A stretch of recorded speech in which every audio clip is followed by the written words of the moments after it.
Y un mamut chiquito quería volar, moviendo las orejas mas no podía avanzar. Y con un pajarito se puso a aprender, y pronto las orejas comenzó a mover y volar. El mamut pudo volar, y entre las aves estar y estar. Desde arriba ver el mar, el mar, el mar, el mar, el mar, el mar, el mar, el mar, el mar, el mar. Cuenta la leyenda que de noche se ve por entre las estrellas volar no sé qué. Y yo sé que es esa cosa que todos ven volar. Es un mamut chiquito que aprendió a volar y volar.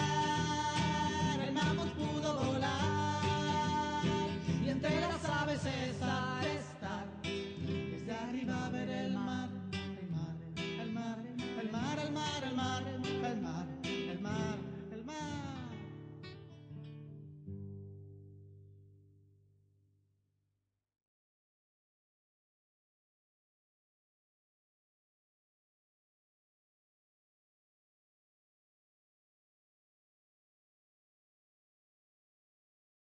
Cette université populaire, elle se caractérise par la gratuité. Donc il y a l'idée de don aussi. Le fait que quelque chose puisse être fait gratuitement.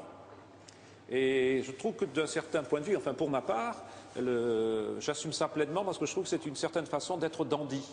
Il y a une certaine élégance à faire quelque chose gratuitement. Dans un monde qui est foncièrement marchand, cela ne se monnaie pas, donc paradoxalement, puisque ça ne se monnaie pas, ça n'a pas de prix. L'objectif, c'est d'amener les auditeurs à s'approprier un certain nombre de, non pas de connaissances philosophiques, mais un certain nombre de traits philosophiques, un certain nombre de segments, un certain nombre de notions, de façon à construire en fait une philosophie buissonnière susceptible d'amener tout un chacun à aller au-delà dans la réflexion sur les idées politiques. Alors l'université populaire, ce qu'elle propose, ce sont des cycles de cours sur le principe d'une programmation universitaire. Donc un individu peut suivre plusieurs cours et participer donc à plusieurs débats s'il le souhaite, enfin les débats qui suivent le cours, ou il peut en sélectionner un seul cours en fonction de ses affinités et de sa curiosité. Donc ce que l'on vit dans le cadre de l'université populaire, c'est en fait une relation pédagogique. Alors bien évidemment, ce n'est jamais simple, cela passe par un effort, par un travail, par une réflexion, parce que la pensée ne se donne pas, mais elle peut se conquérir. Et donc l'accession à la pensée n'est pas insurmontable. Et ça, c'est intéressant. C'est en cela que, en fait, l'université populaire donne satisfaction à ceux qui l'ont construite. C'est très très amical, je me sens vraiment accueillie, aimée, désirée, enfin donc voilà. Et ça a été l'occasion pour moi aussi, tu verrais, enfin j'ai là toute une bibliothèque et de l'autre côté aussi, de livres sur cette histoire des idées féministes et voilà, c'était l'occasion d'en faire quelque chose, c'était l'occasion d'en faire un travail, une création je dirais, et éventuellement une publication plus tard. De cette histoire, quoi.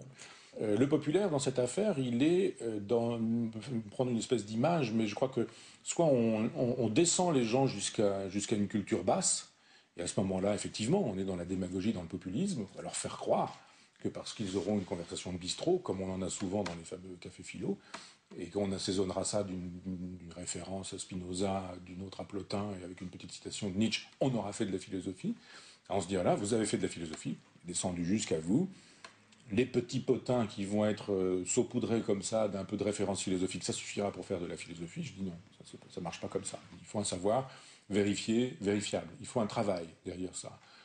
Alors soit on l'a fait pour autre chose, c'est-à-dire parce qu'on fait un livre, parce qu'on travaille sur une question, sur un sujet, on a fait une thèse, parce que voilà, ou c'est son sujet, soit on travaille pour. Moi, j'ai travaillé pour cette contre-histoire en me disant c'est pour l'université populaire que je mets ce chantier en route.